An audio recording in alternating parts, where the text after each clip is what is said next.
Victoria, Katie, welcome to the podcast. This is the first virtual podcast that we've done. Leash and release is, as it says, is leash in the presence of another animal, particularly horses, and then release when it's safe to do so. We're not asking for an entire hour's leash. We're literally saying, if you can't see around a corner and you're on a bridleway, there could be a horse there. Maybe you should recall your dog close or put it on a lead. If you do see a horse, please put your dog on a lead. If you see another dog, please put your dog on a lead. And it doesn't have to be something negative. And all you're doing is preventing your dog from being hurt, preventing members of the public from being hurt, preventing other animals from being hurt. And heaven forbid, your dog decides to run after something. It's all fun and games to begin with until they've disappeared around the corner. You have no idea where they are. Victoria, Katie, welcome to the podcast. This is the first virtual podcast that we've done. So if I'm really poor with it, please excuse me. We're all here, which is good. Yeah. We're all here and live. I can see you, I can hear you, and the microphone's working, so that's a positive. So first off, for anybody who doesn't know you both, can we get an introduction, your background, your history of and what got you into horses in the first place? So I have been riding since a very young age, and it was actually my mum that had a love of horses, and she said she knew I would love horses and be a horse girl even before I was born. And sadly, I lost my mum when I was 23, and that love of horses continued after that. And I got my first horse when I was 14 after begging my dad, as most horse girls do. So I rode from an early age, got my first horse at 14, did the pony club, show jumping, and then I've always had horses in my life since then. See a couple of them behind me. So Wigwam up there was a coloured gelding that I had for 15 years. And then this guy here is George, who we will come on to a little bit later when we get onto the Leash and Release campaign. But I do hacking, pleasure rides, horseback archery. I've had a bash at jousting. I also, as my day job, work at Sherwood Forest as Lady Marion, and my other half is Robin Hood. So locally, I am recognised a lot of places, although the glasses do really well to hide my identity with the hat, because it's Rob, who plays Robin Hood, who gets recognised the most when we're out and about. So I'm a qualified teacher, so I teach educationally in the week, but we also have a company called the Sherwood Outlaws. So we do medieval combat storytelling, and we bring the legend to life. And this picture here is actually me in costume. So I'm in costume most days. Wow. So the glasses are like that's me in a nutshell. Yeah, no, the glasses are like a Clark Kent sort of disguise. Oh, yes. Yeah, glasses off, everybody knows who you are. Glasses on, everybody walks past, no idea. I always wondered how that actually worked, and it does actually work. So Yeah, so I am Victoria, otherwise known as Endurance with Darcy, and I am a social media content creator. I have always had horses, always had ponies. Didn't actually do any pony club or any competing or anything as a kid. Didn't do any of that. I just had horses that we just had fun on, hacked around. Didn't ever have an arena. Just they were just there. My mum's always been into horses, so that's where it came from. And nowadays, I got into endurance with my old horse Darcy. Really, really loved it. I loved the discipline around it. I loved the fitness and the welfare around it. So that's now sort of my target for my young horse Leo. I want to do endurance with him. And I do a little bit of dressage on the side and just a bit of fun showing and things like that. But I'm not any sort of serious competitor. And content-wise, social media-wise, I only started about 4 years ago, and I actually just went on social media for, as everyone does, just to scroll really. And then I posted a video of Darcy, and it went semi-viral. And I thought, oh, people obviously just like Darcy, and just posted a few more videos. And here we are 4 years later. That's how it went, really. And then in 2023, I think it was 2023. April, it was actually my birthday when this happened. They excuse me, the viral video of Darcy being attacked by their little French bulldog on the bridleway. That went mega, mega viral, internationally, like crazy. It went mad. And from that and the comments that I saw from other riders that had been in the same situation, I then realised that this was an issue that was happening all the time. And I had incidents with dogs previous to that, some very major ones, but no one seemed to be talking about it. And I thought, actually, do you know what? I've got a little platform, and that's at that time. Why don't I talk about this? And that's really where that's what I'm known for, is the dog horses versus dogs videos. And we've moved on from that now to call it Leash and Release and do the campaigning. So that's where I am really. Yeah, it sounds that sounds like Leash and Release sounds a lot better versus horse versus dog. It's sort of like something Yeah. you type in on YouTube, like on a late night. Yes. So how did you two meet then? Um, it quite sad consequences, really. I followed Victoria anyway on Endurance with Darcy, so I follow a lot of equestrian accounts. And sadly, in 2024, George, my Appaloosa, was chased in his paddock at his livery yard by a dog that was off lead. And the owners had a few opportunities to keep the dog away from the horses. They were camping nearby. And we've actually returned the dog to them about 15-20 minutes before the attack actually happened. We thought at that point they'd kept the dog with them, and then we heard a commotion at the bottom field, and the dog was chasing George in his paddock. And a horse's natural instinct is to either stand and fight. So some horses will try and stamp on a dog or kick them, or they will fight back. And George, although he was very confident with dogs, we owned 2 dogs at the time, and he'd always had good interactions with dogs. On this occasion, his flight instinct took over, and he actually bolted through his fence line, taking all his fence line with him. So he sadly severed a tendon and had to be referred to an emergency vets, and we did lose him. His chance of surviving was very low. And then that kind of gave sort of birth to my sort of drive to do something about it, because although the police supported my incident, I had to go through small claims court myself. I had to prosecute. They didn't prosecute. They kind of looked at the case and said that no law had been broken, which then opens this whole doorway into laws and when the law has been broken and who's responsible, and what we will come on to, which is kind of what Leash and Release is about. So I kind of wanted to have a petition to start raising awareness about my story and also what's happening nationally, and that kind of led me on to get in touch with Victoria and say, would you be willing to, kind of join forces? Because I was aware of the Horses versus Dogs series. And it's very hard to get people who are known, and the further up the scale you go, if you've got well-recognised riders or what you'd say famous people, because it's a political stance, there's not many people who at that point will go, yes, I will support this. And that's where I contacted Victoria, and fortunately, she was like, yes, definitely. I've got a petition that she will tell you about. She had a petition running which had to stop, and then we kind of relaunched the petition, and that's where it began, really. Yeah. So I had the government petition running, and then the general election came, so it halts all petitions. So we had it stopped basically before it had run its time. So it kind of felt a bit deflating, but it is what it is.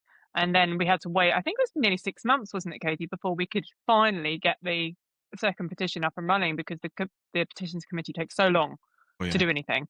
So we finally got that up and running, and I think we managed to hit the 10,000 signatures within 30 days or something, wasn't it? Really? But it was about the same time that there was that tragic incident with Loki, the horse. I think it was in Manchester. I don't want to get that wrong. With Loki the horse. I think it might have been lower than was it? Was it Wakefield? I'm sure it was I think it Wakefield. was Bradford, like Yorkshire area. I think Yeah, Loki was. and he got spooked by some dogs and ran out into the road. So it was on the same time. So because obviously people came from Loki's story and all of the back work that me and Katie had done, they went, hang on a minute, no, this is wrong. We managed to hit the 10,000 signatures pretty quickly. From that incident. You think that's where the boost Yeah, and the main boost? background. Yeah. Wow. Yeah. Okay. Well, I mean, and you've just said that, you know, those stories then, which are, affect hurts my heart quite deeply because it's. Do you think it's a law thing, or do you think it's an education thing that needs to come in? Because I feel as though if people are more educated about it and how the dogs can react to horses and the issues that it can cause, do you think that's mainly the issue, or do you think it's a hand in hand sort of thing? I think I it's hand in hand. 100%. Yeah. It's and that's what Leash and Release is about.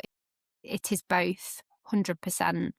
So I like to say that we were an educational campaign, an awareness campaign, and the purposes of me doing the dog videos and the horse videos is to bring awareness to the public, because it's not just awareness around what dog owners should be doing, it's also about horse riders and how they should be acting around dogs. And we have this thing where I say we should always walk past dogs. We stop, we talk, we walk, we stop because it gives the owner a chance to get the dog on the lead. It gives them a chance to see what's happening in a situation. We talk because it normally calms the animals down because they can hear a human voice, and it gives the dog owners a chance to have a light conversation, or for them to say he's not very good, he might bark, and then you can say, okay, thanks for letting me know. And then we walk. We don't gallop past dogs. We don't create a chase issue. And it's about the education between both parties. Yeah. Would you? So sorry, go on, Katie. Sorry.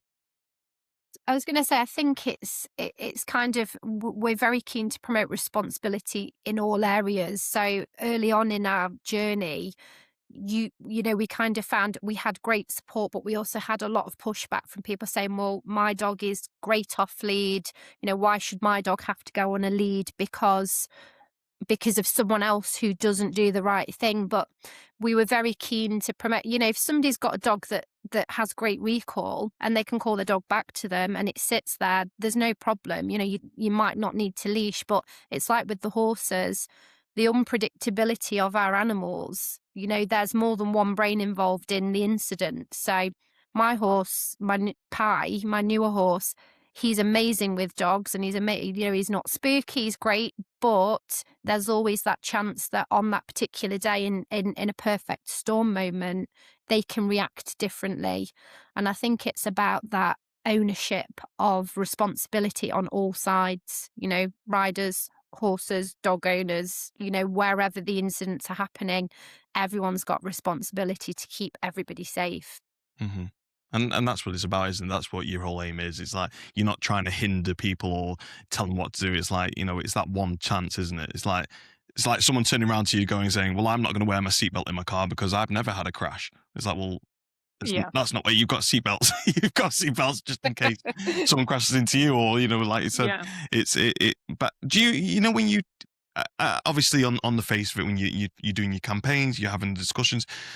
When you speak to like individuals, what are the response that you get from them? Like, do a lot of dog owners say, "Oh yeah, no, totally understand what you're saying," or do you get pushback like from individuals? I think when we're talking to people as people and not on horses, they are very supportive. Sorry, I don't know what's going on with my throat today. They're very supportive when we're talking to them as people and not as riders. And so, for example, literally about 4 days ago, I was recognised at local tack shop, and somebody said, "Oh, I absolutely support your campaign. We have so many problems with dogs." And there was a lady in a veterinary surgery with her dog, and I'd taken the cat in for his inoculation, something exciting. He recognised me, and she was, "I fully support. My dog gets attacked by other dogs all the time, and it's not just about the horses; it's about all animals involved now." And they're very supportive of it. And then what we see happen is when you become the rider, you're no longer a person to people. You're just a horse rider. You're not a person. You're not a member of the public. You're not someone else that's got a pet there present. You're just a rider. And I think because it's a heated situation, people's respect and support drops slightly when they know it shouldn't, but it does change circumstances. Do you also find like how you ask them plays a big role, if that makes sense? Let's say, for example, you are out, Yeah. with your horse. I mean, I think we discussed this on the phone. We both had a dog called Monty, Yes, yeah, we did. Mastiff, an English Yeah, Mastiff. He was 85 kilos. He was massive, and it'd always really, really annoy me if I was going down a road and then someone else would come in the other way with a dog, and they'd either cross the road or pick the dog up because they just assumed that the dog was aggressive. But you'd get other people going, put your dog in the lead like that, or do you mind if you just put your dog in the lead because my dog's a little bit nervous? Yeah, no problem. yeah. I think a lot of people now ask the way that we've sort of phrased it on the website. So, is your dog okay with horses?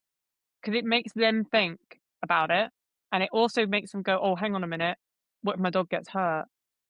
And that's the ideal situation. They think the ball goes in their court, and they have to think about it, rather than me sitting there going, "Can you put your lead, dog on a lead, blah, blah, blah," or something like that. It's yeah, instead of being like, "Put your dog on a lead," or "Can you," yeah, there's polite ways of asking, "Can you please put your dog on a lead?" But people still react badly to that. So I it's mean, trying to rephrase the question. from a dog owner perspective, so I am a rider, but I used to have a very reactive border collie. So we had him from a young age. We did all the training, we did good citizen classes, we went to fly ball. But unfortunately, just the nature of, they're working dogs. Some dogs he was great with, and others he would, if he saw a chink in the armor, he would go in first to get the dominance over the dog. So I think a lot of owning horses and dogs is understanding the psychology of what your animal is doing. So for me, I used to walk him on a lead, but I used to have no end of incidents where I've got a field which is fenced behind us, and people walk their dogs there, we share. And if a dog was away off the lead but not bothering him, it'd be fine. But if I'm sure if you've been dog owners before, you have the incident where your dog's under control on a lead, and then you have something come steaming over from across the field, and you get the immortal words shouted from the owner, "It's okay, they're friendly." And a lot of dog owners we've spoken to have had that very situation happen. And you kind of reply, "My dog isn't," which is why it's under control. But then you are met with resistance. And then, I mean, I used to often get responses, "Why is he not muzzled?" And I would say, "Because he doesn't need to be, because he's under control with me." But I think it's sometimes, with the best will in the world, it's people's kind of self-perception that their dog's got a right to be off lead regardless of what's going on around them. And again, most dog owners are brilliant. They think about it, like Victoria said, if you have the conversation, "Is your dog okay with horses?" and you react in a good way. But there's still, I mean, I can't speak for all dog owners because a lot of them are brilliant, but there are owners that think that their dog should be off lead all the time. Yeah. It's very tricky, and I think that's where the educational side comes in. Yeah, I think a lot of dog owners, well, me included, sometimes like you see them as an extension of yourself or your children, or so it's like, no, Yeah. my child's allowed to go on and sniff your child's bottom. Obviously, children replace child with dogs. There, I didn't want that sounded a bit weird, but you got the premise.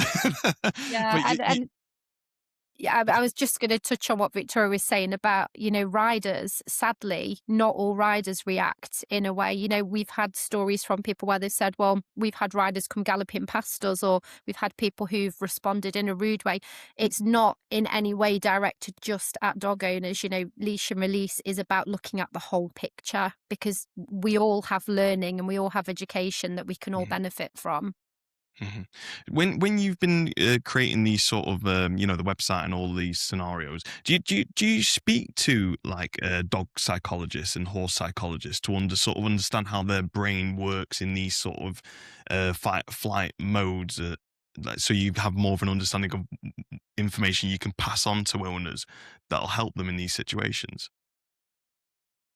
Do you want to take Yeah, that one? so we have had multiple conversations with lots of different dog trainers, dog professionals, and people within the industry. So it's not just, the local dog trainer, it's very highly recognized professionals. And we're actually trying to develop a portion on the website where we can give a little bit more background to people about looking for signs if their dog is stressed, that it is something's going to be triggering it, things like that, so people can see the signs and identify them for their own dog, and then keep the situation from escalating. And it's about that escalation and that education for the owners. Horse wise, I actually am meeting a horse behavioralist at the end of March.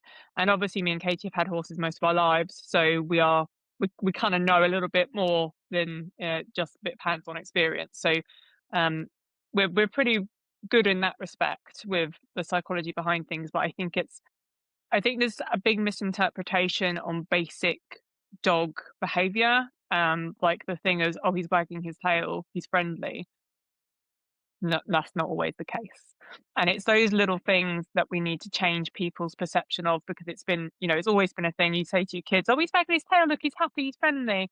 And it's from that childhood learning, you've learned that, but it's not always right, is it? So it's changing that education around it. Mm-hmm.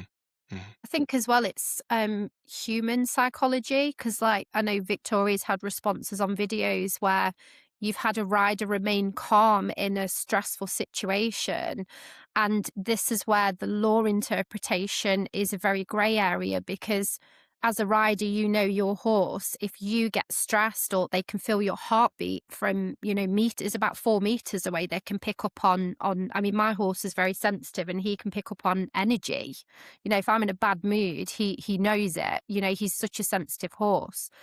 But I think we have to try and remain calm. And sometimes in the interpretation of an incident, say it's recorded on a hat cam or something like that, because you didn't show fear, or you didn't panic, or you didn't respond in a way that people would expect you to respond, people can have a perception that, oh, actually that interaction was okay, the rider was calm, nothing Really? mega happened. But they don't always understand the psychology that we have to remain that way to keep the horse calm. Mm-hmm. So it's an interesting point. It's like we had one video, didn't we, Victoria, where a rider was completely beside herself, galloping to get away from these dogs that were chasing her. And the dogs had been let off a few times, but a lot of comments on the video were like, well, why are you running away from them? You should have got your horse to turn around and stomp on them or kick them. And sometimes the perception of the incident is people's preconceived notion of what's happening. So the psychology is massive. And I think a lot of people just don't recognize pure fear. I think that's where I think they see it in video games and things, and on movies and things like that. And actually, we've lost touch of somebody actually being scared, because people go, well, why are you scared of a dog? People are scared. If you're sat on top of a horse that's half a ton and it's got scared and it's running for its life and you're on its back, you don't want to be coming out the side door at 30, 35 mile an hour. You don't want the dog to continue to chase the horse. You don't want the horse to end up on a road, which happens, unfortunately, and we've had many incidents of that. We don't want another member of the public that's on a path 2 miles away happens to now suddenly be in the firing line of what's happened, all because one person didn't leash their dog in the presence of a horse. And that's sadly what's happening. We just have to look at what people feel as well as the animals. I think that's a big thing that's missed. Definitely. But so like if someone's listening to this who hasn't heard about these scenarios and these stories that you both experienced, like what are they going to be sat there thinking, well, are they expecting me to have my dog on the lead all the time just in case a horse comes around the corner? Or like, what is it what is the campaign actually about? What is it you're expecting? What is the ideal scenario that the world that you want to create from this? So Leash, go on, Katie, you take No, it. go for it. But I've done a lot of talking. No, you take it. Go on. I can't do it. I can't do it. So one of you two need to do it. So Leash and Release is as it says. What we are asking people to do to keep their dog safe, as well as us safe and members of the public and other animals safe, is leash in the presence of another animal, particularly horses, and then release when it's safe to do so. And that leash could be on for 10 seconds. We're not asking for an entire hour's leash. We're literally saying, if you can't see around a corner and you're on a bridleway, there could be a horse there. Maybe you should recall your dog close or put it on the lead. If you do see a horse, please put your dog on a lead. If you see another dog, please put your dog on a lead. And it's literally just a matter of seconds, or up to a couple of minutes. And it doesn't have to be something negative. And all you're doing is preventing your dog from being hurt, preventing members of the public from being hurt, preventing other animals from being hurt. And heaven forbid, your dog decides to run after something. It's all fun and games to begin with until they've disappeared around the corner. You have no idea where they are. It's not fun then. So just leash in the presence and release when it's safe to do so. And that's what we're asking to do. I think as well from the campaign perspective, it's us as riders knowing what to do. So when we're on a bridle way, you know, I go out riding every day and I expect to see dog walkers. I expect to see livestock in a field. You know, I expect this time of year is lambing season. So be aware of, as a rider, where you are riding, know the areas, do your research, but also we need to think as a rider, we're going to encounter people. So how should we act? You know, we see a dog. If you're trotting down a bridleway and you see a dog in the distance, come back to walk, you know, slow down, give yourselves as much time to communicate with that other person, because a lot of reactions are about people's sort of right to be in the open spaces, and everybody has a right to enjoy our countryside, you know, enjoy the paths, the parks, you know, wherever we are. And I think it's about everybody respecting that right to be safe in the outdoors, and that is what the campaign is. You know, it's about that mutual respect from everyone. You know, it's not, people in the early days were like, oh, so, you know, you want a blanket leash ban. If you actually read what the campaign is about, what the petition was about, it's far from that. It's all about that. Like Victoria said, 10 seconds could be the difference between you having a nice hack, a nice dog walk, and it being a complete disaster, like Loki being chased and bolting onto a road, and then the horse has gone, the young girl's injured, you know, the dog could have been injured, the owner could have knelt down to grab the dog and could have been kicked. You know, it's 10 seconds, even if it's a minute, if it gets everybody home safely, surely that is worth the time. No, I agree. I think probably the good word is responsible, isn't it? You know, you've got to be responsible for what's going on around you. And okay, there's always going to be situations that you're not going to be able to prevent.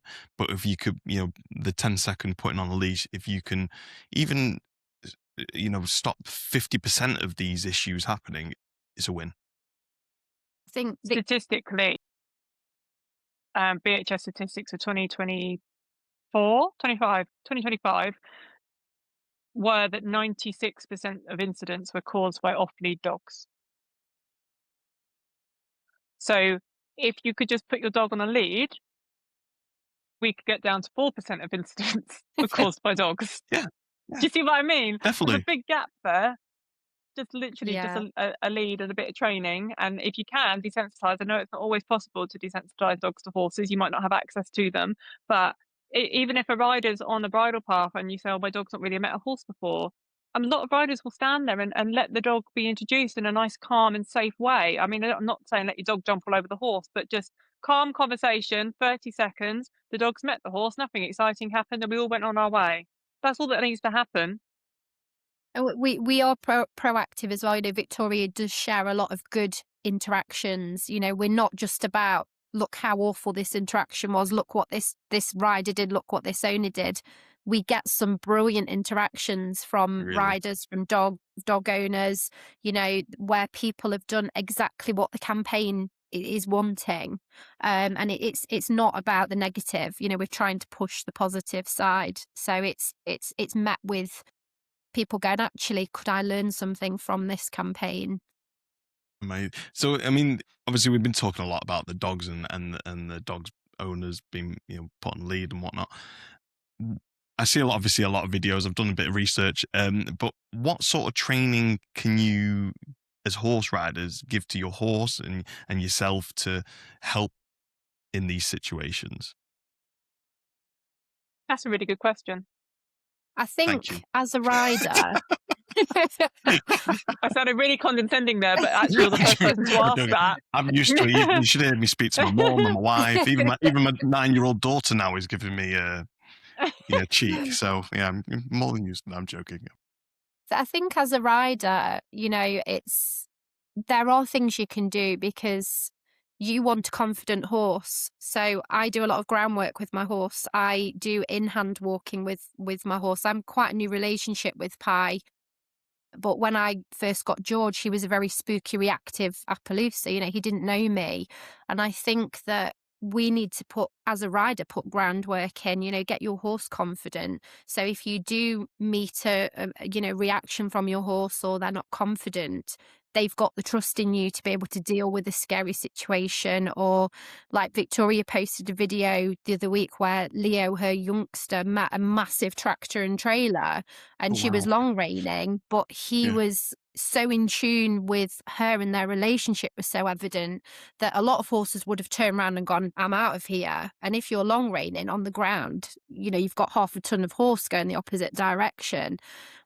It's us putting that work into our own horses, as the same for a person who owns a dog saying, I'm going to go to dog training, or I'm going to read an article about why my dog reacts that way. Mm-hmm. It's the responsibility of knowing your animal and not putting yourself in a situation. If you know you've got a horse that doesn't hack confidently on its own, ask someone to go out with you, build their confidence. Same with Victoria was saying about the dog interaction. If your horse has never met dogs before, when you meet someone, maybe it's a big thing now that years ago people would say never get off your horse if you're out hacking and there's something that they're not sure of. Now, if it is safe for you to do that and you know your horse, sometimes it can diffuse a situation by getting off, being on the ground with your horse. So it's about knowing your horse, but also putting the work in. I think that's what we can do to prepare for these things. Mm-hmm. And I think also dogs are a lot more accessible than horses.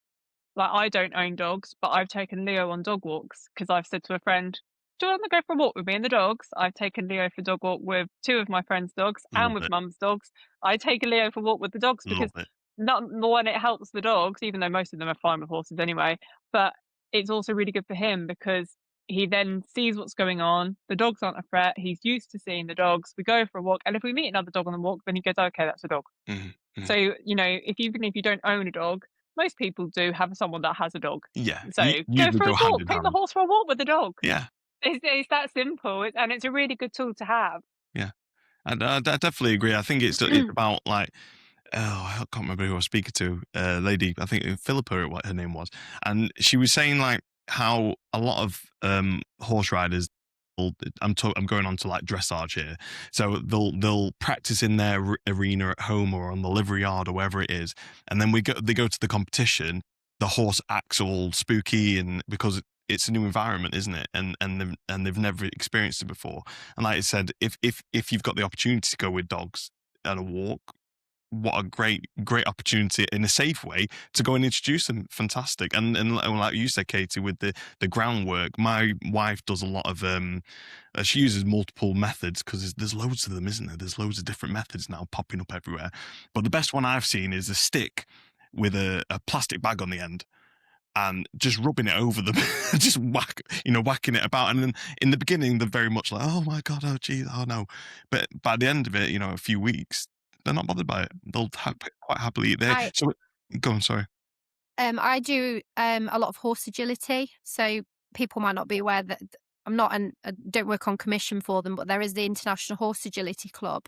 Yeah, And tell us about that was one of the turning points for me and George to give him confidence. I mean, Pie, my existing horse, he is brilliant to hack out. He's not spooky, but sometimes he lacks confidence. So the horse agility courses you can do at home, you can do in your field. It's a great way for you to build a relationship, but expose your horse to, like, you'll have a course with a tarp on the ground, or, you might be hacking over, or you might recreate stepping over branches out while hacking. There's loads you can do at home in your arena where you're safe to recreate the outside world.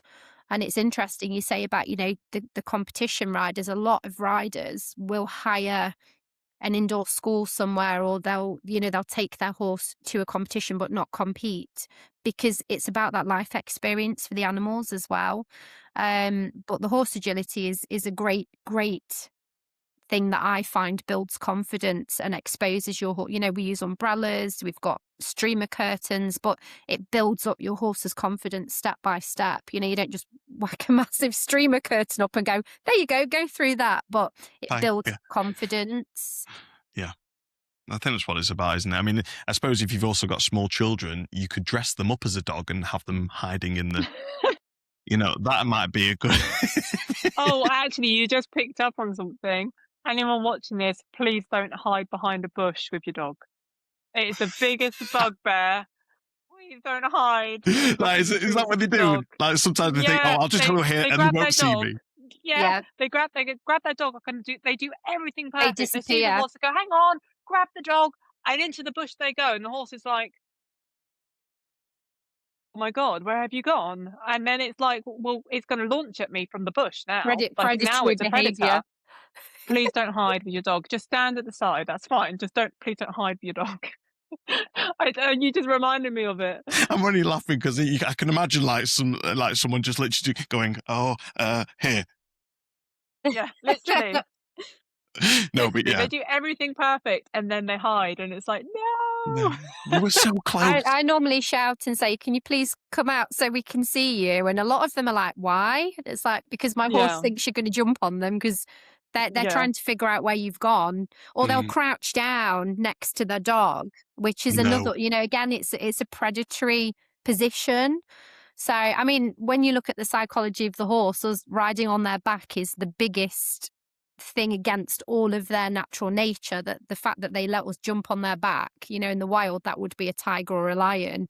So, understanding that horse response and why your horse might be freaking out that somebody's knelt at the side of the pathway is it all makes sense when you look at it through their eyes. That's a biggie, I think.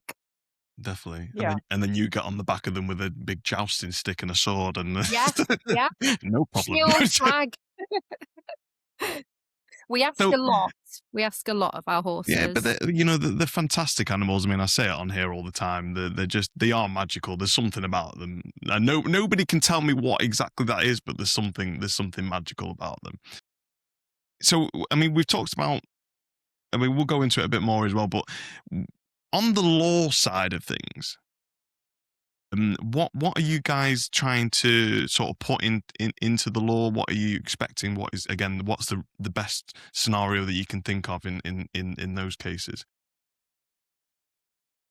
So originally, we wanted an update to the Dangerous Dogs Act to give specific protections to horses and riders, because what we see happening is there just doesn't seem to be protection for animals in the DDA. So DDA being Dangerous Dogs Act. So when a dog is attacking another dog, although when you look at the government website, it says if your dog attacks another animal, blah blah blah. When you actually look at the CPS framework, it's not in there. It's not in there. Really? So what is in there? So not an awful lot. Well, I've never checked. To be honest with you. Yeah, so for people, absolutely, and there is a section for assistance dogs, but there is not anything on there for specific situations with horses in particular and things like that. So I think the interpretation was that horses were covered under livestock laws, but they weren't. And then we got into this grey area where horses didn't seem to be protected in a lot of laws, but it was interpreted that they were protected in a Just lot of laws, like and there were assuming. so many grey areas. Yeah, so many grey areas, so many loopholes, and so our original purpose was to update the Dangerous Dogs Act. We then sort of shifted direction a little bit to see if we could get the countryside code put into legislation, because at the moment it's just a code, it's just guidance, but there's some very good guidance in the countryside code for dog owners All right. and going for walks with dogs. But to get something from code to legislation is an awful long journey. Long journey, and it's very difficult. So then we heard wind of the livestock bill being updated. And I can't say that we've had any influence on that, but I would hope that somebody over the last few years has seen our videos, knows what we're about, and has gone, actually, maybe this does need to be included. And I know that the public support for it is there, and I know that that's from us. So hopefully we've had a positive impact on the outcome of the livestock legislation update. And that comes into effect in April of this year. So it was passed around Christmas, and it comes into effect in April. There is still some clarity needed around the livestock update because we do not have clarity if horses, when ridden and driven in public, are included. So at the moment, we interpret the update that horses being moved between fields on foot. If you're leading your horse down a bridleway, down a pathway, down a road to change fields, you'd be protected. But at the point they're ridden or driven, are they then protected? Are they then livestock? Because at that point, do they become a possession? So that's the problem. So we need clarity around that. I think the end goal really for me and Katie the ultimate end would be that we got that update to the Dangerous Dogs Act. We absolutely would like an update that included not just horses, but all animals, not just assistance dogs. If your dog attacks another dog, a cat in its garden, a deer, all of that, if that was included, that would be a massive big step for us. And that's something that I think we're aiming for, but it will take a very long time to achieve it. But we're not giving up. We're not going anywhere. No, well, there's a couple of questions came to my head then. So, again, people don't understand the Dangerous Dogs Act. Like, I think maybe some people think, oh, well, if it's under the Dangerous, it needs to be put down. That's not the case, is it? No. No. So what would?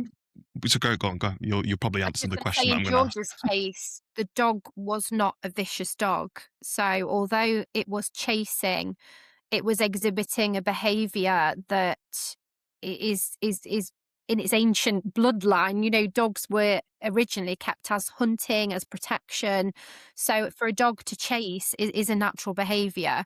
It wasn't a nasty dog. Although it was chasing George, whether it would have done anything further had the opportunity arisen, we can't answer that. But, I had a lot of people say to me, oh, has the dog been destroyed? And I was like, well, no, because it was the owner's fault for not having the dog under control. So on the law side, laws do exist, we have been told.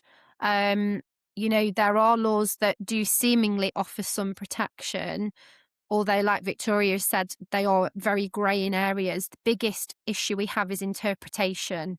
So the interpretation of the law, when a law has been broken, and the police action that is taken in an individual case, they are the massive factors. So the long game, like Victoria says, is that, the law change, is the recognition, a clearer guidance, but also we've been working hard. I met with my police crime commissioner a few weeks ago to get some clarification on the livestock bill that Victoria mentioned, but also about the police force's interpretation and who should deal with a dog incident, because riders need to know. If we know, in my case, my police officers had never dealt with a dog horse incident before. They weren't rural crime police officers, they were main beat officers that came out. So they did what they could within their remit.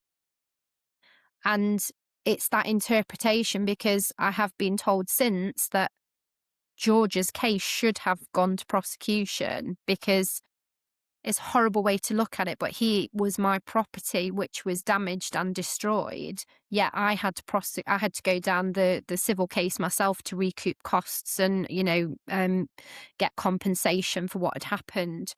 Whereas the laws should have protected him as a horse in his field. But we are finding, Victoria, she speaks to lots of people. We've had a lot of cases come through where to us it looks black and white that a law's been broken, they should be protected, but then a loophole causes the case to be dismissed, or that they can't prosecute, or somebody gets a slap on the back of the hand instead of actually being prosecuted. And the biggest one, Victoria, will back me up on, is when we were trying to get statistics from, we did a Freedom of Information request on the number of dog attacks on horses. And I think a big change we'd like to call for is how incidents are recorded with the police, because currently they're literally recorded as a dog incident. That's all they can tell you, that a dog was involved, and that's it. They came back, didn't they, and said it's too big a job. So when the police record the incidents, basically tick it as a dog incident, but they don't say if it was a dog on person, a dog on horse. So when I ask CPS from a Freedom of Information request for statistics for 2024 on how many dogs attacked horses and how many went through prosecution under certain laws, they can't give me any. There's no statistics. They don't exist because they don't separate them. They've not categorized. So I'd get, Exactly. So in that, I'd get all of the dog on person attacks. I'd get all of the dog on sheep attacks. I'd get all of it, and I don't want that. I just want to know how many cases went to prosecution in that year. And because of how widespread this campaign is now, I don't know of one that's gone to prosecution. Not one. And we have said to people, please report. You know, a lot of riders, we've been working with the British Horse Society and we've had some support from them throughout kind of our journey.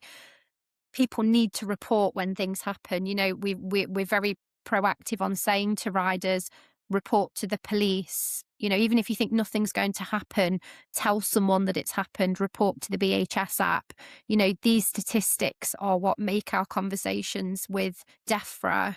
And, you know, when we're speaking to people who've got the power to change things, without the statistics, it makes what we're doing very hard. I mean, Victoria, we looked at the statistics for 2025 and currently it looks like, oh, there's been an improvement, but that we think is down to the fact that people go, I'm not going to report it because nothing ever happens. What's the point? Yeah. Yeah. And there was a period in, I think it was October or November last year, where every single day I was tagged in a dog incident. Really? Every single Really? day. And when you look at the statistics that we have from the BHS that I can't share with you, but we have them, when we look at those statistics, they don't correlate. So this is from people writing on their local community boards, beware of this dog, we got attacked, or actual physical videos, and this is all from riders. But when you look at the statistics, they're not being reported. And we can't work with hearsay on the internet. You have to report this. You need to Please prove it. report it. Yeah, you need to prove it. And this is it, because a lot of people will come up to you and say, well, prove it. It's like, well, we can't at the moment because it's not being logged correctly, clearly. Yes. You know, you say about... Sorry, go on, Karen. I want to just circle back to your question about the dog being put down. So a dog being taken from its owner and being destroyed is in a very high case situation. The reality of that happening is very slim, unless you are in control of a banned breed, then obviously that is more likely. But for your average Labrador, Golden Retriever, Jack Russell, it is very, very unlikely that that dog would be destroyed.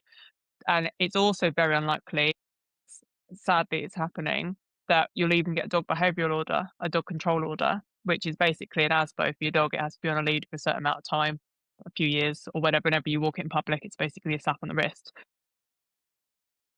And that's probably the worst that will happen.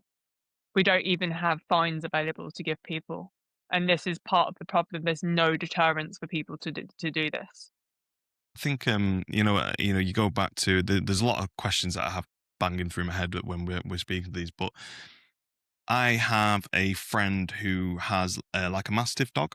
But if you go on to the government's website for banned breeds, he looks like one of these XL bullies. He's not. He's got the certificate saying, he's a man, but he looks like one. But because he looks like one, my friend has got insurance, public liability insurance for him, just in case anybody ever and I think that'd be a really, really good a good thing to have as for dog owners. And like horse owners, we've got insurance, but dog owners don't. And I know obviously it's awful with losing, whether a horse or dog, any animal, any pet, but also the financial implications that you've experienced, Katie, as well. It's for the owners of the, like yourself, who's had to pay out for it, and nobody's really been able to help. We need a whole other podcast. Insurance is a whole for podcast. Insurance. If you want to take Leash and Release take 2, no problem. Sadly, my horse insurance badly let me down in my situation, which I won't go into on the podcast because we'll need hours. But if I can give one thing to anyone who's listening, please check that your insurance covers you for situations when you are not riding your horse. Really? So Not there in care of the horse are at the time. loopholes, and in a nutshell, standard procedures. In my case, my policy, I'll tell you very quickly, was cancelled upon George's death, which voided my legal cover. And the company that sold me my horse insurance sold me the legal cover, so they should have been aware that cancelling my policy would have voided my legal cover. So please, anyone who's listening, please check. We all get insurance. We all look at it and go, I'm not reading 24 pages of my policy document. And I was guilty. I'm just as guilty of that. But we pay monthly, and horse insurance is not cheap. You're paying a lot of money. Same for dog owners, same for anyone who's got animal insurance. It is a real bind because they use jargon that you don't understand or you may find hard. They don't speak in layman's terms, but it's always worth checking, because in my case, I was left with nothing from my insurance and no legal cover, which I'd paid for. So, but if you want to do Leash and Release Part 2 insurance, 100%. Insurance. 100%. Well, That's And all there's a I'll big say. thing about there's a big one about dogs as well, dog insurance. If your dog has been vicious or aggressive before, and someone can prove that, your insurance is null and I void. think it's some of them are just ridiculous. I mean, you're talking about going through 24 pages, Yeah. but the great thing about like with AIs now is that you can literally get those documents, bang it into ChatGPT, and then ask it any questions, and it'll tell you. Summarize it. Just do that. Just, for anybody who's watching out there and you don't want to read through 24 pages, you don't have to, but just bang it into ChatGPT, Claude, any of them, and ask it questions, and it will tell you what you want to know. But Am I covered if I'm not there? Correct. Yeah. In any scenarios, it'll be able to tell you whether you're covered or not. But the insurance companies, I mean, we've been stung by it as well. It's like, that's happened to him 5 years ago, so we're not covering for you now. It's like, well, what have I been paying for the past 5 years then? But I think the dog insurance, I know it's not a mandatory thing, but I think it would be nice to have. I mean, it doesn't have to be, even a public liability sort of thing. It's what, 20 quid? I think there absolutely should. I think anyone that takes an animal out in public should have public liability insurance, because it's not necessarily that the dog's attacked anyone. It could just run out in front of somebody's car. It could run across the street and knock somebody over.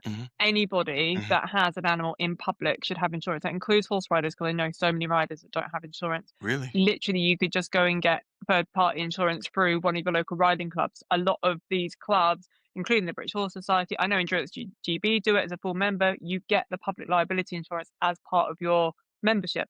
So please look at getting it. If you're going to go out in public with any animal, you should have liability insurance.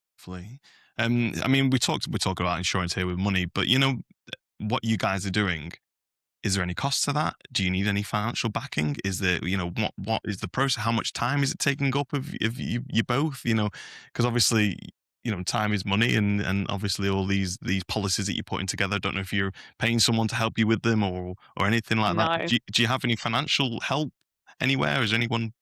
We are It's self-funded. Yeah, we are non-profit. We don't make anything from the campaign.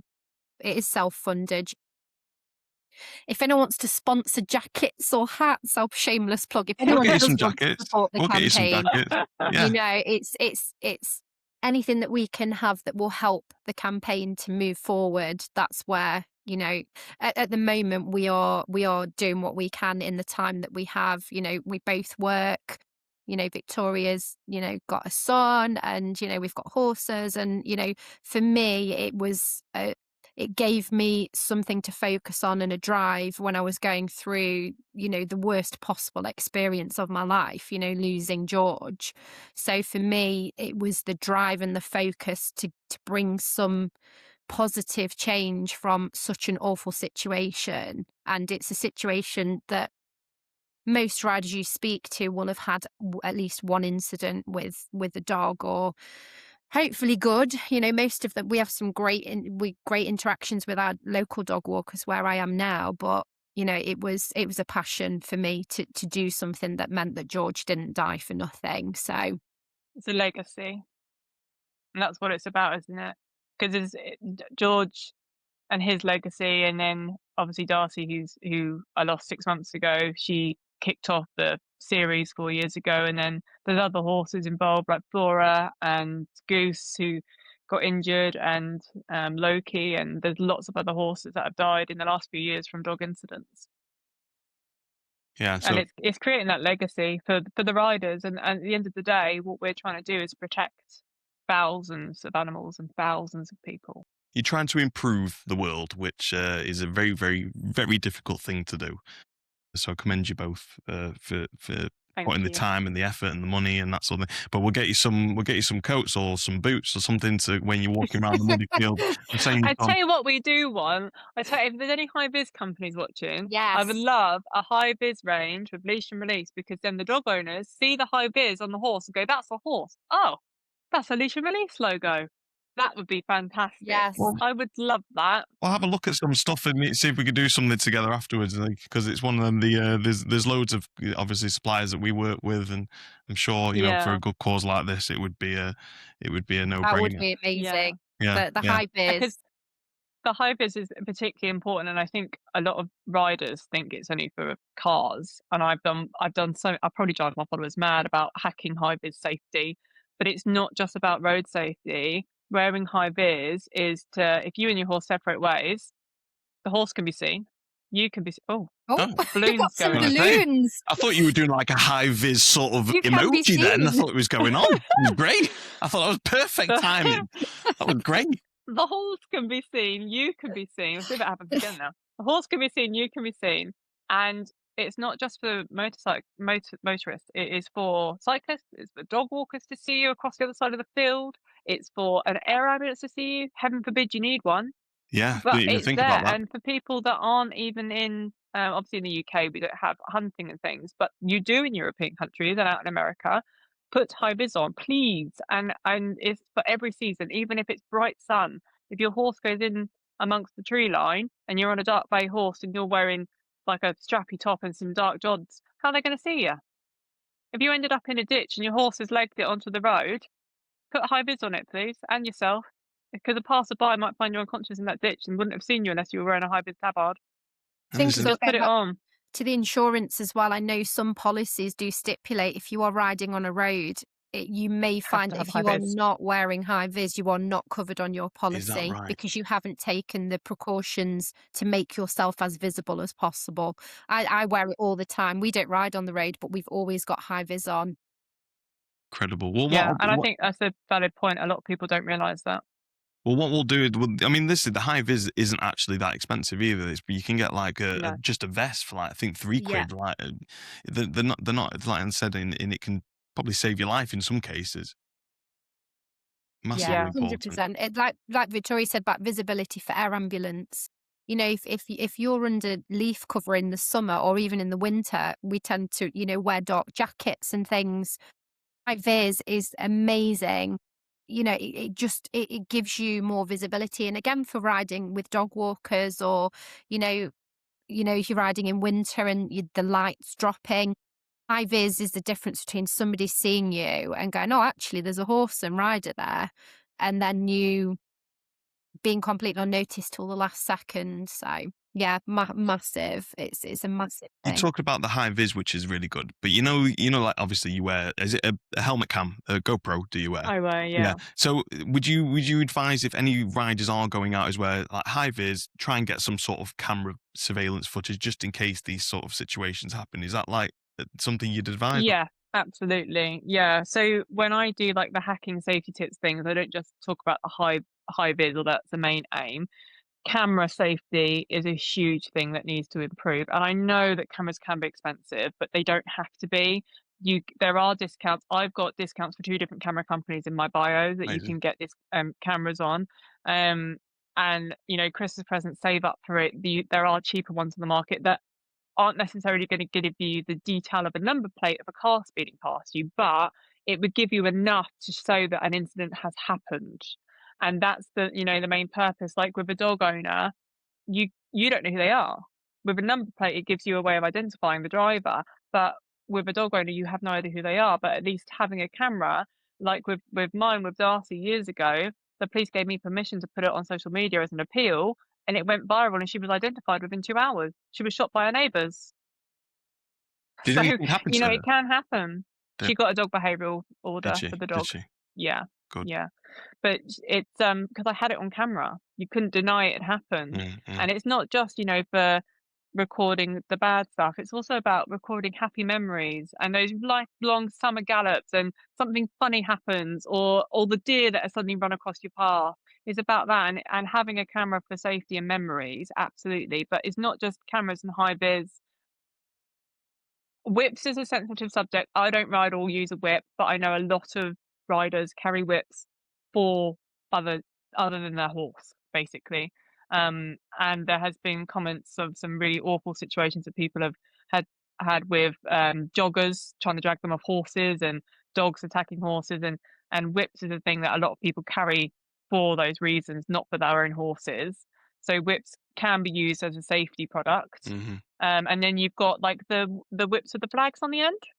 What are Yeah. they called? Yeah. For the drivers, as like an extension of your Yes. arm. Yeah. Yeah. Well, I can't remember what they're Like called. stay away, Those stay ones. this far away from me, sort of a Yeah, guide. yeah, and they're also really good for indicating I'm going that way, Oh yeah, I did so that. people can see Yeah. where you're going. And then obviously you've got like the QR hat tags and QR tags on your saddles. They're basically dog tags, but they're like an upgraded version, because as lovely as dog tags are, you can have a number and your name on it. But other than that, if you've got a mass amount of medication or you've got a health issue that actually paramedics really need to know about sooner rather than later, like a blood clotting issue, having a QR code that someone can scan and go, oh, okay, they're on this medication, I can't give them this. It's a lifesaver. So if you can get a QR code one, on top of a dog tag, You basically. can also program your iPhone to carry your medical SOS, which is a Yes. good thing. I mean, I'm outdoor first aid trained because of my job, but that we've had a few instances where we've dealt with things remotely and we've been able to access medical information as well. This is more for, dog walkers, anyone who's in the outdoors. As riders, we sometimes come across incidents or someone who's fallen or something, and programming that onto your phone, because everyone carries the phones, could be a lifesaver as well. Look what's arrived today, Victoria. Oh, What is it? careful Leash of your Release address. stuff. Oh, go on, let's have a look. Come on, Have a look open at it. it. Do an Oh, we're not allowed to unboxing. Should we do an unboxing? Unbox away. I've never done an unboxing on here before. This is a first. Scheduled. All the kittens have woken up now because they've heard a box. I think, oh, playtime. Yeah. So what's it? What's in it? What's in it? I want to know what's in it. So we are out at some events this year. Very exciting. Brilliant. Where are you going? I'm speaking at the Nottinghamshire Horse Watch safety event on the 21st of February at Brackness College. So Amazing. if anyone is in Nottinghamshire, I will be there speaking and promoting Leash and Release. So I'm just getting all the packages out of the box. Right. Let's package it well. It's good. We're also at Craft. Yay! Ooh. Oh wow! Oh, brilliant! So, yeah, on the Sunday, isn't it? Yeah, we're there together on the Sunday. Fantastic. So we're going to Crofts, and Victoria is an ambassador for National Equine Show at the end of this month. Oh, I think we're going there. I think we're going to Yes, come. I'll It's be in there. Birmingham, isn't it? In NEC. I'm Yes. there all weekend Yes. as a visitor, but if you Oh, see I'll come me, I'll be in and my jacket. I'll come and say hello. I'll come and say hello to you because I think we're going. Yeah. But, we've got our business cards have Oh arrived. wow! Oh, I love the orange. They're That's awesome. really good. So we've Yeah. got business cards. Brilliant. We have also got. I'll Should try and should we tell open- Aaron about our running joke with somebody about the hat? Yes, Go on. they're on order. They're on order. They're the hats. not, they're not in that box. Oh no. No, they are Okay. coming. They'll be with me next week because Aaron's not in the hat club either, is he? No, What we need hat to get Aaron in club? the hat club. So we have this funny thing going when we have little meetings with the British Horse Society with the lovely Des, who's been supporting and helping our campaign. Yeah. We always answer the call in our hats, and Des never has a hat on, so we said we're going to get him a Leash and Release beanie. I've ordered him one, so I was gonna say, I've just noticed. Do you know what? You've said that, and I didn't even realise you're both wearing hats. Yeah. Like, yeah, I We've feel out. always got a hat on. Yeah, I I feel out love of place. hats. So we've got bumper stickers, which you can order from the website. Shameless plug. No, good. But, But yeah. you need. But then, who's paid for this? Katie has. Me. Well, this is And then- it. So, yeah. but this is what I mean. You're putting your money where your mouth is, and the people Yeah. that are you're speaking to who are saying, yeah, okay, come on, step up, buy a bumper sticker. All right, there might be Yeah. £1,000, but the £1,000 going to the. Joking. We've got- I mean, they're we've- not. They're literally the same price, so we don't make anything on them. So we literally just use them for campaign material. So Amazing. it's just people showing support. We don't actually make anything from it. But it's So we've special, got you know. some bookmarks. Oh, wow. And we are going to have some key rings for events that we're at as well. So, Fantastic. um, Honestly. Yeah. Well, I mean, I know I'm conscious of time because we've all got to do the school run. So, not me. oh no. Yeah, I've still got about another 20 minutes. All Yeah, right, good. I'm Awesome, okay. brilliant. I'm Yeah. okay Fantastic. for I was like, about oh no, we've only got 10 minutes left. 10. There's so much to get through. Go on, ask us the next question. Well, the next one is that okay? Like someone's seen this podcast and gone, okay, I want to learn more about Leash and Release. What do we do? Go to the website www.leashandrelease.com. Yeah, and on the website, what we're going to find? You're going to find, you can sign up to our newsletter. You can find the merchandise like the bumper stickers. You can find legislation and laws and the up-to-date versions of those. You can find blog posts and stories from other people. You can find links to the Horses versus Dogs videos. You can find local dog people and professionals in the dog world that support us, including dog trainers. So if you're looking for a dog trainer, you can go on the website. We're adding more as we go. So it's quite limited at the moment, but there are a lot of people out there that support the cause. So if you're in a certain area, there's a Leash and Release dog trainer. Now just to put transparency, we don't vet the dog trainers. It's not down to us and how we morally feel about different training methods. We're not dog people. We don't know. So it's down to you and your animal to choose what you think is good and good training for your animal. That's down to you. We just use them as support networks because we know that they want to support what we're trying to achieve and they have the same ethos as us. And then there's guidance for horse riders as well, what they should or shouldn't be doing, and different scenarios on there as well, case studies and things. There's also a space on there which shares people's stories. So you can read George's story, that's on there. There's a story from Cats Matter, who they have been a big supporter of the campaign from a cat perspective. They do a lot of petitioning for laws for cats and to get recognition for cats. So they've come on board. And there's a few other stories. So if people can share their story with us and we will put their story, good or bad, we want good incidents, good stories, as well as the ones that raise awareness. That's on there as well. And we've just launched our Facebook and Instagram pages, so again, if you just search for Leash and Release, you'll find us. So yeah, amazing. And our email address is on there as well, in case you want to get in direct contact. Yeah, well, I'll link all of the whatever links you want in the description, so they're all over there. Anybody's watching, and you just said then. I know and listen, this has been a really informative podcast. I've learned a lot, certainly. And you mentioned then about the good stories. Like, do you both have like a story that always sticks out in your head that's a positive one, that's a nice one to hear? I have got a lovely video on my page which people can go watch, and it's a lady walking down a little country road with her husband and their dog, and I'm on Darcy and I pulled in to let a car go from behind me, but they're also coming down, so they stepped into the big space, and she said, he doesn't like horses, and I said, well, do you want to say hello then? And she goes, oh no, and then she keeps walking because she's terrified of the dog, and then actually she's changed her mind and she comes back. And then the dog is sat looking at Darcy. Darcy's not bothered by the dog barking or jumping. And it was a really positive experience for them as owners to go, actually, do you know what? Maybe we can confront this. Maybe we can help our dog get better. And although it's not going to be an instant change in the dog, they're not going to suddenly go, oh, I love them now, I'm going to sit here quietly like a lamb.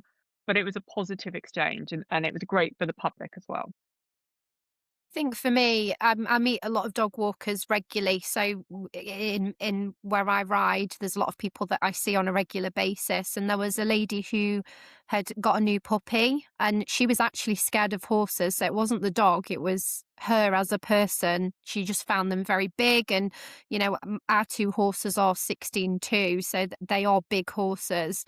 And I kind of had a conversation with her one day, because she was one of these that would disappear into the bush and hide. And I kind of, said to her, she kind of asked, why don't you want me to hide? And I just stopped and had a conversation with her, and, just as a chat, as two people. And, I explained, and, I used to carry treats in my pocket, and, she eventually built up to having enough courage to give the horses a treat. And now when I see her, like a year on, the puppy's grown up and he's had good interactions with the horses. And she's better with horses now. That was a positive experience because we spoke to each other. Speak to each other. Everybody is a human being. It's a bit like road rage. I always stop and think that's another person in the car. Just because we don't know each other or we can't hear each other, we're still people with families, and we're humans. We should communicate, and I think that positive communication in that story has created a bit of not a bond. We're not best friends, but we recognize and know each other now. So it was a really positive. I think Communication is a big key thing, definitely. definitely. Well, I think that's what you're trying to do ultimately, isn't it? I mean, you're trying to communicate to people who don't understand it, to educate them, and I think a lot of people maybe get not the backup, but like they may get the backup a little bit with it in the way some people communicate with them. You can say things a million ways, but you know, it'll be the one time that people go, "Oh yeah, no, actually, yeah, I thought about this, and I'm going to put my dog on a lead every time I see a horse now, or I'm not going to hide in a bush when I see a horse." Sorry, so, but it is, and it's very, very hard to do, and it's very, very difficult to change people' behavior as well, especially if they feel as though they're being attacked. But I think how you both are sort of describing it and explaining it, it's going to be a lot easier for people to digest that information and then understand it and act on it. So it's Yeah, amazing. and we know that the campaign has changed people's a way that they do things. We know it has. I've had messages from dog owners and I've pictures of their dogs saying hello to horses, and Love it. and I know that the conversation has changed people's opinions, and I know that it has changed behaviour, and I know that we have prevented incidents from this campaign, and that's the biggest, I think, achievement for us, is that we know we've done that. Even if it's two, we've done it. Yeah. Brilliant. Yeah, like I said, you're making a change and you're putting your own time, your own money in, and your own expertise and putting all this effort in to try and do it, and it's working. Brilliant. Well done to you Yeah. both. Is there any I assume other people have been helping you with the cause. Is there anybody that you particularly like to, give a shout out to, say thank you to, mention who's helped Yeah, you? 100%. I think firstly, all of the support we've had from the public, from Victoria's followers, from anyone who's come into the campaign that was new, all friends and family, but generally anyone who's commented, shared their experiences. On a deeper level, we called for followers to write to their own local MPs to support our voice and our campaign. And my MP, Steve Young for Mansfield, has been a driving force and a representation for Leash and Release. And he's worked with Damien Hind, which is Victoria's MP.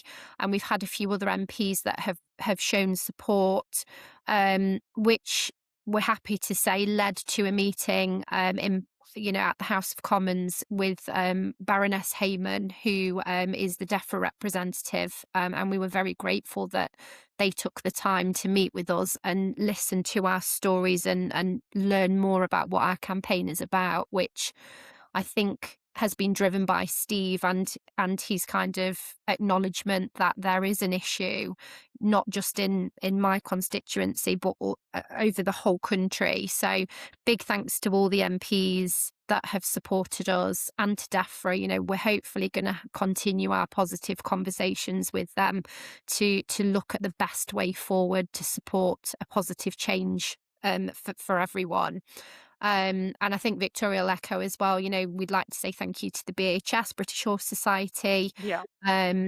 They've been supportive from sort of the very beginning of the campaign and offered us help and advice. And Des and Alan, they've given their time to have conversations with us. And I will do a shameless plug. We did win their safety award back in November, Brilliant. which Amazing. was, we're not here to get awards. We're not about, we want to do this and get pat on the back. As nice as it is, we were very humbled to kind of be given the safety award in recognition of what we'd achieved within a year, because it was a brilliant and amazing step forward to get that meeting in London.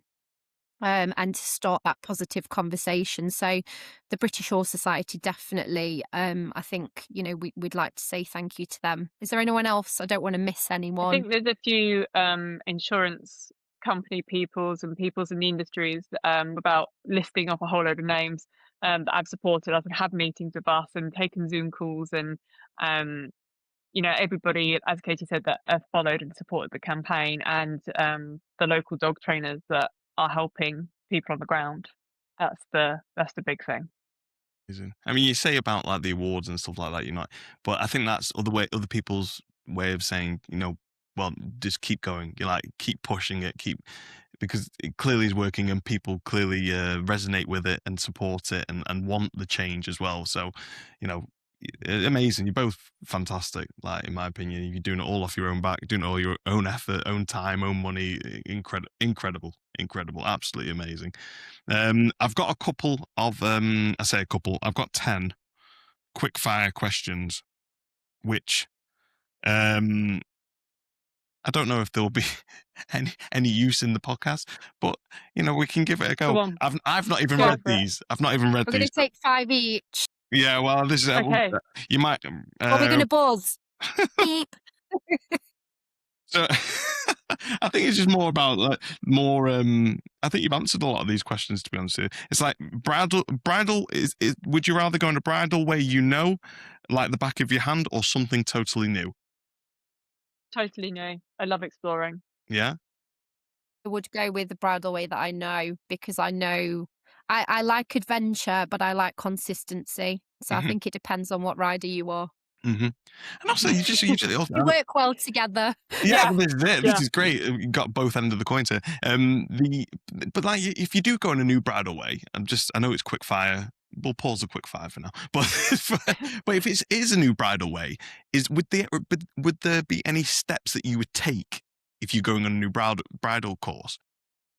Walk it. You'd walk it first yourself. Yeah, because I don't know the terrain. I don't know if there's rocks, if there's roots, if there's mud, if there's suddenly a sharp corner, if a footpath joins and I can't see it. Do you see what I mean? So I have no idea what's there. There could be some barbed wire that's fallen down from a field, and it could be across the path. You never know. So I always walk right away that I've not been on before. Amazing. Good I think I know the answer to this next one is helmet, cam, and every ride. Yes or no? Yes. Yes. Absolutely. This is a good one. The most underrated hacking essential. Hoof pick. Yes. And you can get foldable ones. You can get foldable hoof picks. We use them in endurance, so you can stick them in your pocket. Oh, the metal ones that They're like little triangles, and you can fold them in. I know which ones you mean. Yeah, I didn't know what they were at first. And baler twine. Baler twine's a good one. Honestly, I've had a bridle break before, and it's literally saved me. Bit of baler twine. Yeah. So the next one is quiet country lane or open moorland. Country lane, because I'm nosy and I like looking at other people's houses. You're a perfect height on a horse. I like their landscaped garden. What are you having for dinner? I would go open moorland so I can see what's coming. Fair enough. You can tell we are opposite ends of the coin, aren't we? It's good. It works, though. Opposites attract. There's nothing wrong with it. And you've answered these. I've not seen these quick fire questions, but you've answered most of these already. A dog owner shouts, "He's friendly." Your immediate reaction is? Isn't. Please recall him and put him on a lead. And internal reaction is? I'm joking. That was my internal reaction. Okay, the one habit riders should build if they hack alone. Turning on their location. And make sure that you have got phone battery. Yeah. If you want that runs it down. That's a good one. Yeah, that's a good one. So I think tell someone where you're going. I moved to a yard a few years ago, and they used to have a board, and you had to write on it when you were going out for a hack. And to start with, I was like, oh, what? Why can I not just go for a ride? But actually, to put on there that you've gone out hacking, because it was quite a big yard, one, they know why your horse is not in the field. 2, no one might have seen you go out, and 3 means you're going to be missed when you don't come back. So we used to put the time that we would go out and like right on, you know.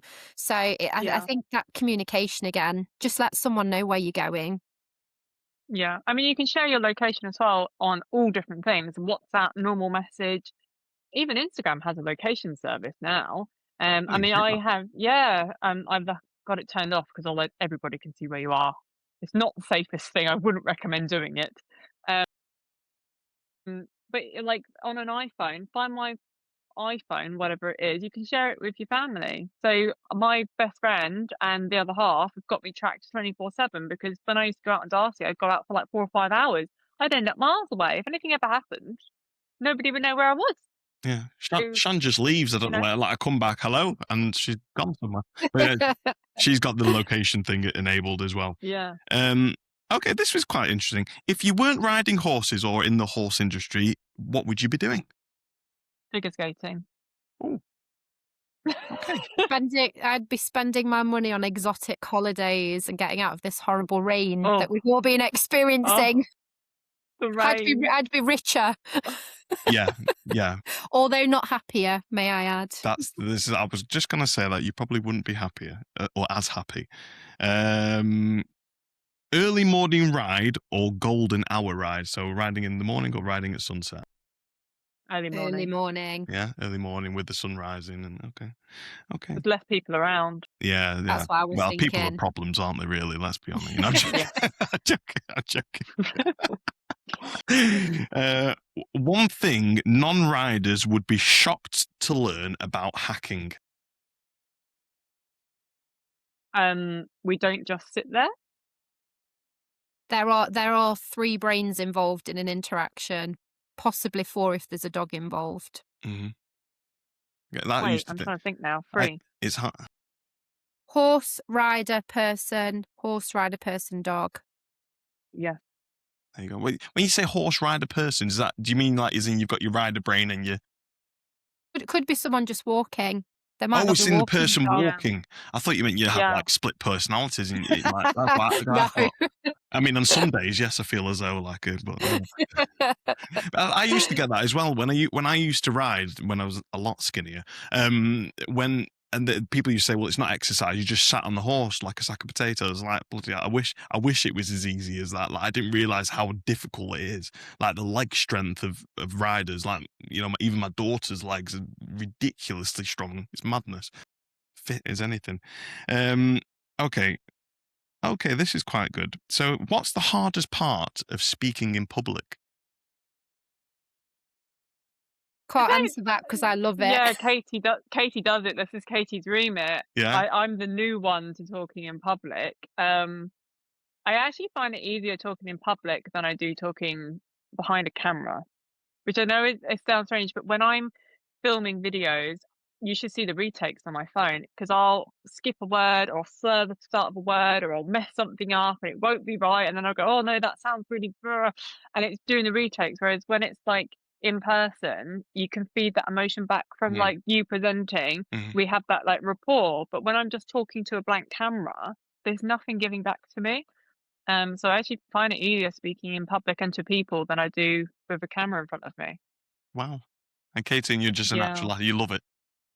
I've always loved it. I mean, if you've got time for a really short but embarrassing story, Please, my parents, embarrassment is good on here. We like my it. parents knew that I would be a performer, or I like being in the spotlight, because when I think I was about 5 or 6, we were on holiday at a holiday camp, you know, like Butlins, and they had a costume competition and we didn't know, so I didn't have a costume. And apparently this is, you know, back in the day, I kind of disappeared for a couple of minutes. And when I came back, I marched onto the stage. They've got a photo of me, which I'm not going to share. And the presenter asked me what I'd come dressed as. And apparently I'd taken my shoes off and knotted them and put them around my neck. I had a sock tied around my head, a sock on my arm, and I'd put mud on my face. And I said I'd come as a tramp. Sorry, no offense to, not disrespectful to homeless people or anything like that. You know, I was like 5 or 6 years old.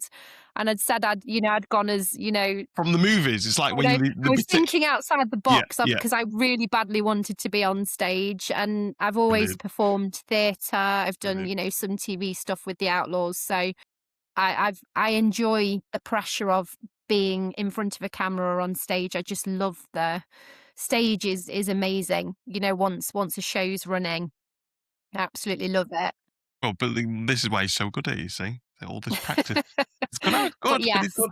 But people don't Embarrassing understand. It's a story. difficult skill to actually get good at, because a lot of people go on stage and go and mumble the words. Like in the beginning, when I used to do this, I'd always go, yes, and just mumble it. But you have to be clear and concise, and people then listen to you clearer, better, longer. So clearly, it's a massive help again. So, brilliant. That's it. It's good. So what? Your thing is okay. I think this is the last one, because I know about the time. One thing you're still chasing in your riding journey. First place rosette. I've never won anything in my life. Never. Not even as a kid. I never won a first place rosette. Never won any competition. Anything. I'm Any going to send you a discipline. first place rosette in the post. Yeah, but then I wouldn't have won it. Well, from me, you would have won it. I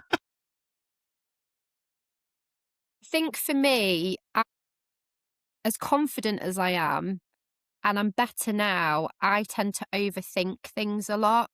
And for me in my riding, I've been told by a lot of people I'm a lot better than I give myself credit for. And I think for me, it would be to have more confidence in my abilities, because I'm not a nervous rider. I'm do the horseback archery and stuff, but I think to have more confidence in what I can do for me is what I've always been striving for, because I tend to overthink and I think sort of undersell what I can do. Whereas a lot, like my partner says, go for it more. I used to barrel race with George, Wow. and he'd say, take the handbrake off. There's a oh no, there. That let me move the rosette. I don't know Well, if you this can one, see. yeah, I can't see. So that was Four Strides barrel racing, which is not far from me. And Rob used to say, just go for it, just be in the moment and just take your foot, put your foot on the accelerator and go for it. And I can never do that in my own head. Like, I saw your video of you galloping on Darcy, and I thought, I would love to I've galloped on a beach and stuff, but to be completely in that moment, that's what I'm still striving for. I'm sure you'll get to it. But that's it. Is there anything else that we've not talked about, or anything that you want to discuss before we finish off? No, I think we've pretty much covered most of Leash and Release and a bit about what we do. I think Yeah, thank It's you been for having good. us on, because being on podcasts like this give us some great exposure, and it's great to share our stories, because these opportunities, just kind of give us the chance to spread the word even further. So I think you're both Absolutely. fantastic. I think the fact, again, I didn't even realize that you're doing it all off your own finances, your own time, your own effort. Makes it even more special. And Yeah. I think clearly you're making change. Okay, it might take a bit of time to do, as all things that is good does. But keep going. Like, obviously we'll keep in touch. I'd love to have you back on to talk about the insurance. That'd be a lovely episode to have. I Yeah. think people are educated about it. Yeah, really, really impressed with you both, and obviously we'll discuss after if we can help in any way we can. More than happy to. I'll send you some country boots as well Thank for you. your bless watery you. fields and swamps and all of that you're in at the moment. Can't have you going in that. We Always love need the swamp. boots. Yeah, we'll Always send need you some boots. after this. We'll send you some. Just get your sizes and your calf sizes and stuff, and we'll send you Oh, over. bless you. Thank you. And we'll see you Really at the National Equine Yeah, Show. we'll be at the National Equine Show. Yeah, Yeah, I'm there both days as well. me too. we'll be there. I'll be there with the Yeah. whole clan, so you can meet my daughter as well. You can tell her to stop being Well, you cheeky. best come to my meet and greet, because no one else is going to come. Oh, well, come. So I'm relying on people to turn up. We'll come with signs, I'm neon, coming. everything. Yeah, do it. We'll all be there. It'd be great. Well, thank you so much again for taking the time as well. Thanks for having us. Yeah, Yeah, thank speak to you you. soon. Yeah, Yes. thanks. Bye. Bye. great. Thank you.